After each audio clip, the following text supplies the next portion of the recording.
مولا علی نے کہا انا صاحب المیزان، میزان ہی علی کے ہاتھ میں ہوگا، ترازو ہی علی کے ہاتھ میں ہوگا، تول ہی علی رہا ہوگا۔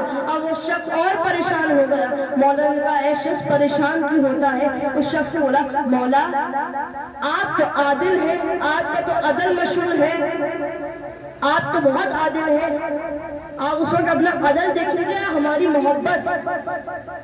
مولا آپ اس وقت اپنا عدل دیکھیں گے ہماری محبت دیکھیں گے؟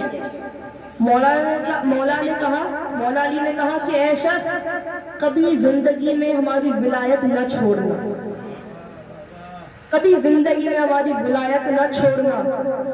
جب فرشتے تمہارے گناہ اور تمہاری نیکی رکھ رہے ہوں گے، اگر گناہوں کا پلڑا بھاری ہو جاتا ہے اور نیکیوں کا ہلکا، تو میں علی فرشتے سے بولوں گا ایک طرف اس کے گناہ رکھ، ایک طرف ہماری ولا رکھ۔ اب دیکھتے ہیں کیا تیرے گناہ تجھے جہنم میں لے کے جاتے ہیں یا ہماری ولا تجھے جنت میں؟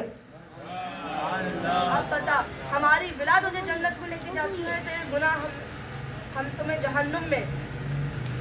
تو یہ مولا علی وہاں بھی ہمارا انتظار کریں گے، تبھی ہم قبر میں آرام سے سو جاتے ہیں، کیونکہ ہمیں معلوم ہے مالک جنت ہمارا مولا ہے۔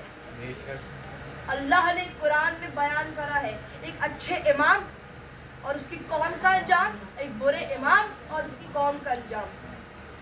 اللہ نے قرآن میں بیان کرا ہے کیسے حضرت موسیٰ جب دریا پار کر رہے تھے، موسیٰ نے بولا اے اللہ دریا کیسے پار کروں؟ تو پھر اللہ نے بولا اے موسیٰ زمین پر عصا مار۔ موسیٰ نے زمین پر عصا مارا، دریا کا رستہ کھل گیا۔ اور قبیلے بہت تھے، 12 قبیلے تھے موسیٰ کے ساتھ، 12 قومیں موسیٰ کے ساتھ آپس میں لڑنے لگے کہ ہم پہلے جائیں گے۔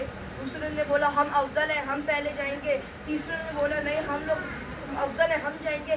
موسیٰ نے اللہ سے بولا اے اللہ سارے کھاتے پیتے قبیلے ہیں، سارے کھاتے منو سلوا ہیں، اب سارے ہی افضل ہیں، اب کیسے قبیلے 12 ہیں، رستہ ایک بنا دیا۔ اے اللہ 12 رستے بنا۔ اللہ نے بولا موسیٰ تیری لاڈلی قوم ہے، میری لاڈلی قوم ہے۔ اللہ نے موسیٰ سے بولا عصا مار، عصا مارا، 12 رستے کھل گئے۔ نجات کے رستے ہوتے بھی 12 ہیں۔ اللہ نے اختیار امام بتا دیا، اگر ایک امام 12 قوموں کو پار کرا سکتا ہے، کیا 12 امام ایک قوم کو پار نہیں کرا سکتے؟ اللہ نے 12 رستے بنا دیے۔ اب موسیٰ کی قوم نے دریا پار کرا۔ اب موسیٰ کی قوم نے دریا پار کر رہی تھی، پیچھے سے فرعون کی قوم بھی اسی رستے سے آ رہی۔ اب موسیٰ کی قوم نے بولا حضرت موسیٰ سے موسیٰ یہ تو فرعون کی قوم کے ہمارے رستے سے آ رہے ہیں، معجزہ ہمارا فائدہ یہ لوگ اٹھا رہے ہیں۔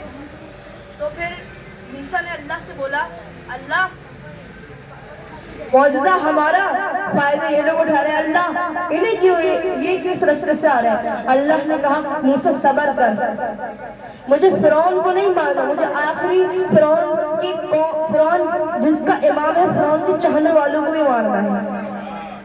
اب قرآن میں لکھا ہے موسیٰ کی قوم کے بندے، موسیٰ کی قوم کے آخری بندے کا قدم دریا سے باہر نکلا، فرعون کی قوم کے آخری بندے کا قدم دریا میں آیا۔ اللہ کہتے ہیں میں اس وقت اسرائیل فرشتے پر کہانی اس کو ڈبونا ہے، اسے زندہ رکھنا ہے، اسے بچانا ہے، اسے چھوڑنا ہے۔ اللہ نے کہا کہ موسیٰ کی قوم، اللہ نے سیدھا دریا نیل پر وحی کری، موسیٰ کے بندوں کو چھیڑنا نہیں ہے، فرعون کے بندوں کو چھوڑنا نہیں ہے۔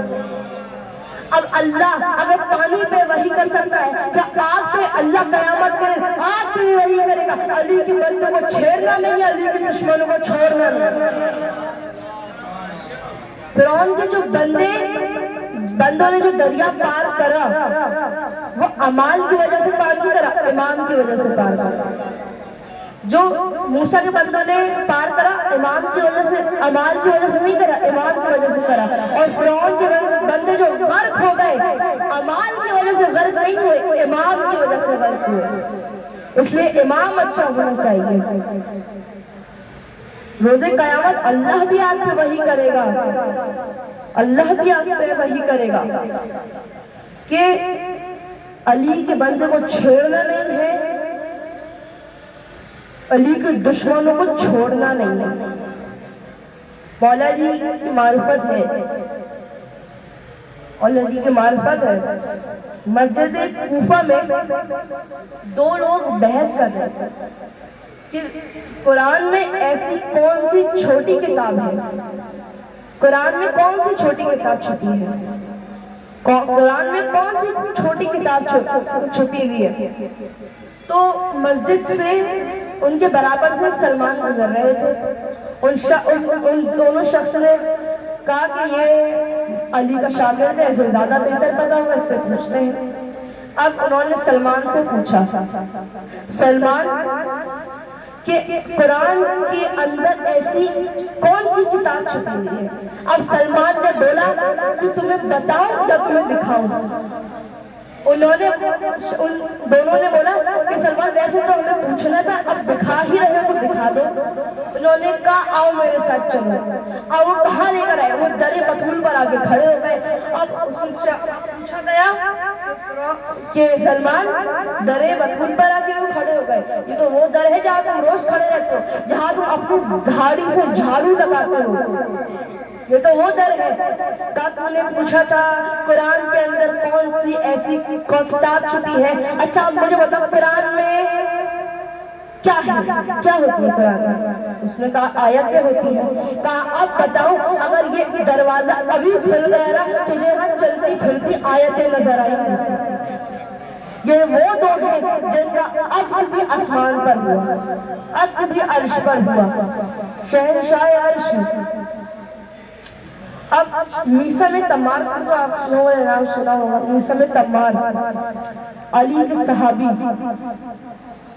جب انہیں گرفتار کرا گیا نا تو ظالم اس وقت کی بادشاہ نے میثم تمار کو کہا میثم علی کو چھوڑ دے۔ میثم نے کہا بند کر اپنی بکواس، اپنے منہ سے علی کا نام بھی نہ لے۔ میثم نے کہا کہ اپنے منہ سے علی کا نام بھی نہ لے۔ اس نے کہا میثم وقت ہے چھوڑ دے، علی سے عشق، علی سے محبت چھوڑ دے۔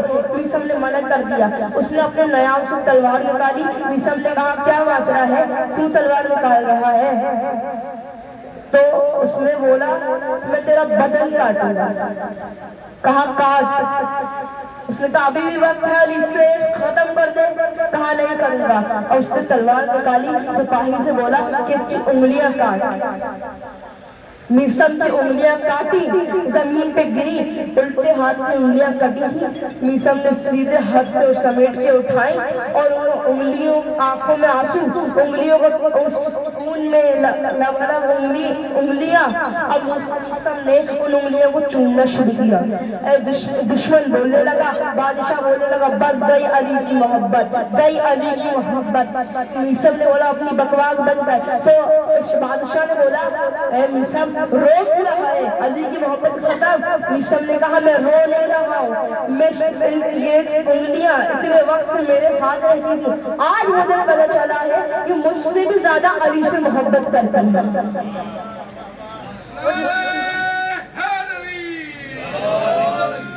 مجھ سے بھی زیادہ علی سے محبت کرتی ہیں۔ یہ علی کے عاشق ہیں۔ اور ایک دفعہ میثم تمار کسی نے بلایا، میثم تمار مولا علی سے بولا میثم نے کہ مولا مجھے کسی نے بلایا ہے۔ میثم کی کھجور کی دکان تھی، تو مولا علی نے کہا کہ جاؤ، اور مولا علی دکان پہ بیٹھ گئے۔ مولا علی اب جب میثم لوٹ کر گھر آئے، دکان پر آئے، تو میثم نے دیکھا کہ ساری کھجوریں غائب ہیں۔ مولا علی ذرا تھوڑی دور فاصلے میں کھڑے ہوئے تھے دکان سے، دیکھا کہ ساری کھجوریں غائب ہیں تو پھر میثم پریشان ہو گئے۔ سامنے ایک شخص کھڑا تھا، کہا یہ ساری کھجوریں کہاں گئی، ساری کھجوریں کہاں گئی؟ تو پھر اس شخص نے بولا کہ یہ ساری کھجوریں علی نے بانٹ دی۔ اب میثم اس ہی وقت سجدہ شکر میں گر گئے اور کہا اے اللہ تیرا شکر ہے کہ میری کھجوریں اس لائق تھی کہ اسے علی نے بانٹا ہو۔ اب تم بھی جب حسین پہ مال خرچ کرو نا تو شکر کرنا کہ تمہارا مال اس لائق ہے کہ اسے حسین میں قبول کر. صلوات پڑھیں گے.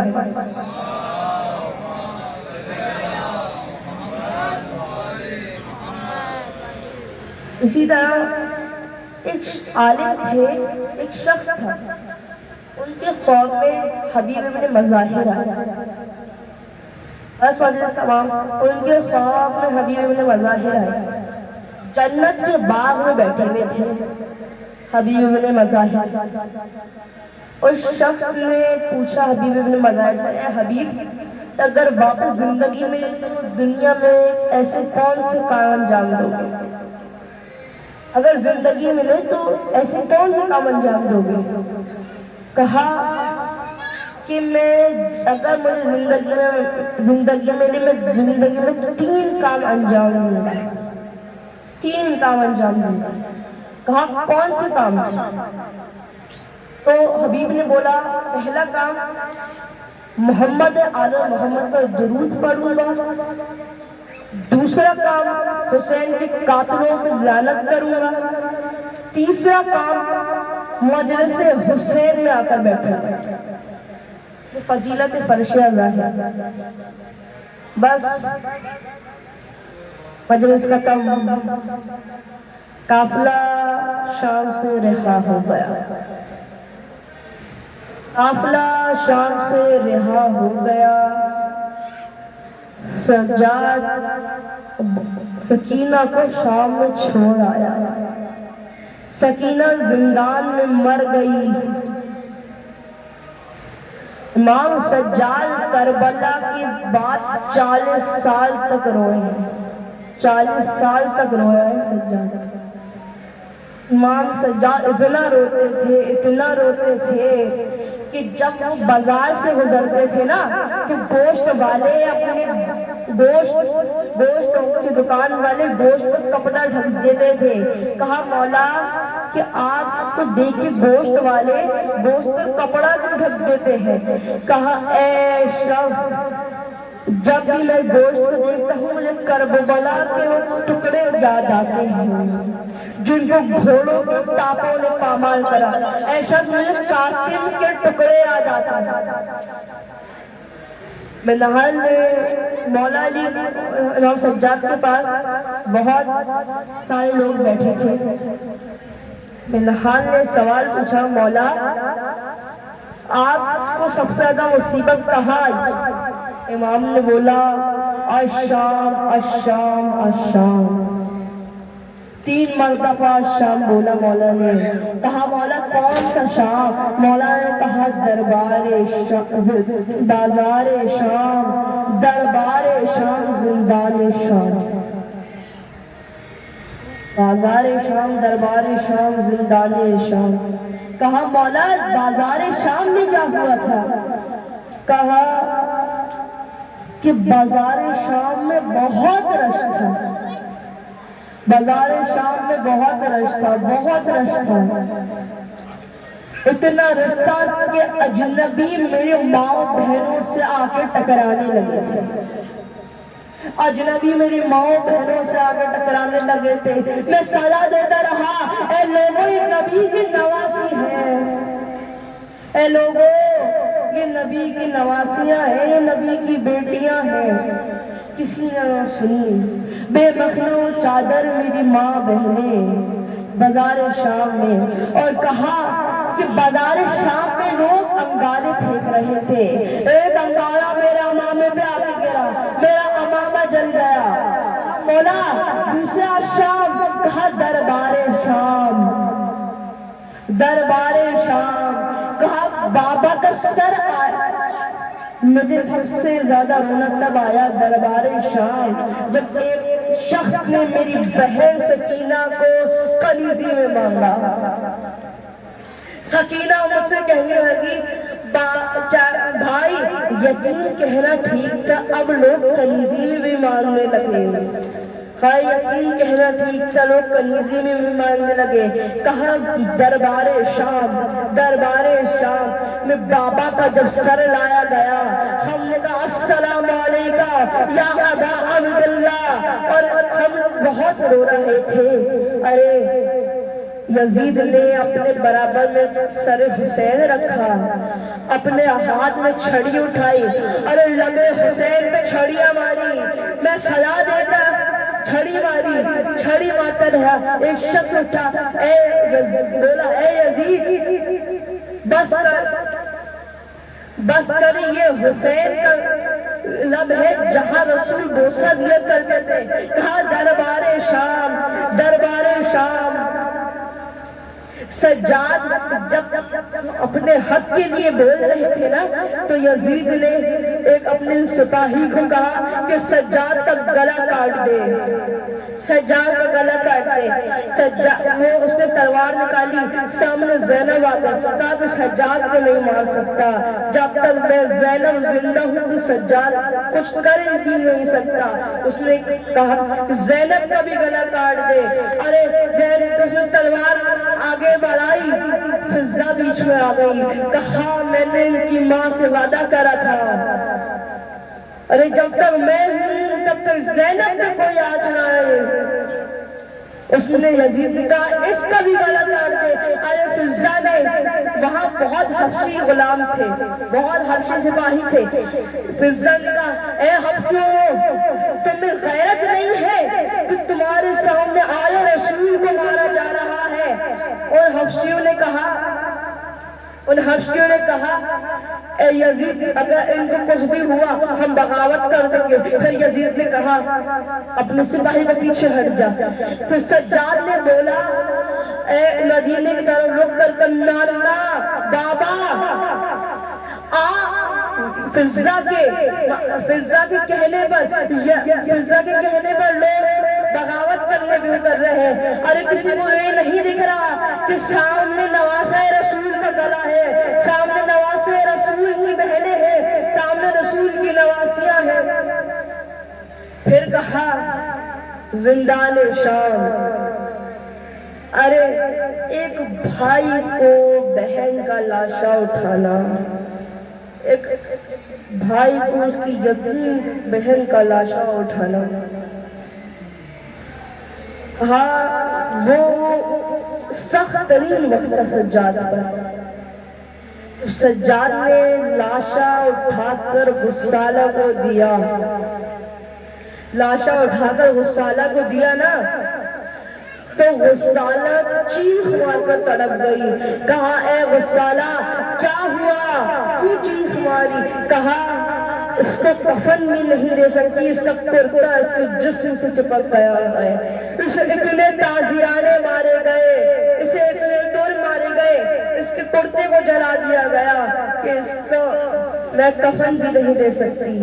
ہائے مظلوم سجاد، ہائے مظلوم سکینہ، ماتم حسین.